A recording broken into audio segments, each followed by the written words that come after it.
once you've done something a certain way and that audience has given you the feedback, you become addicted to it. You know, you're like, well, I can't give that up. If I give that up, it's just not going to be any fun. Once I've done that bit, it's obviously working, and you're telling yourself, well, it's working and it's good. But really, what it is you like that you can feel it. And but the truth is, what's more interesting is to not, you know, hang on.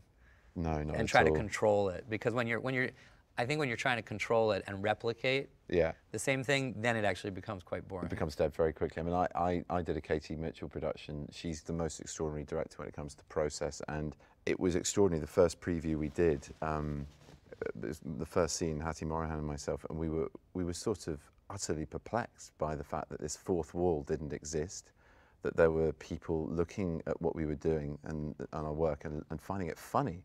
We thought we got something terribly wrong. And we came off and we were sort of talking to Kate, what was it? I mean, I really thought my flies were, what was it? Were they just nervous? And she went, no, I don't want you to think about why they thought it was funny.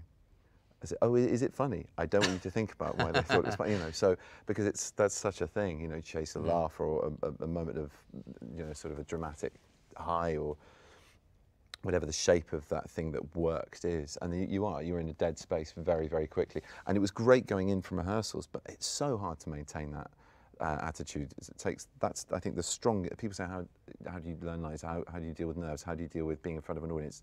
Forget all of that. The hardest thing is to, I think, pretend that it is the first time and hear it and feel it for something that it hasn't been the night before. You know? I once, on that play, I was chasing a laugh. I had a laugh from a little bit, and it had grown every night, and I kept increasing. You know, I kept leaning into the bit harder, and almost to see, like, how big can this, you know, laugh get? And I can't think of a time I've forgotten a line on stage in my life. Like, it just doesn't happen to me, really.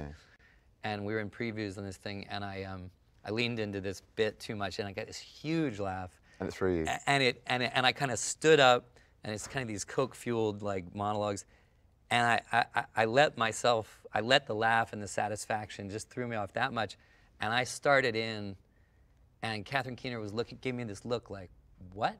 And I realized I had jumped about 15 minutes forward. I had jumped about 15 minutes of the play.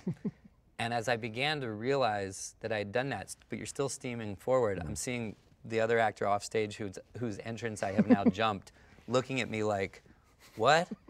And finally he had the presence to just enter, which broke it, sent it back to at least his entrance. Then we get through a lot of what we've missed, but now here we are coming back to what I've already done. Oh my God. And but the sensations were so, later. Shame. No, but really, later I felt like it was one of the most interesting things that ever happened to me on a stage, because you know, like you can feel like that cell in your finger, you know, like it's like the beginning of Saving Private Ryan. You can hear voices, but your head is spinning. But your blood feels a little bit like lead in those moments. That's the, I thought it was great. I thought it was like, I mean, I did it to myself, but it produced a very interesting experience.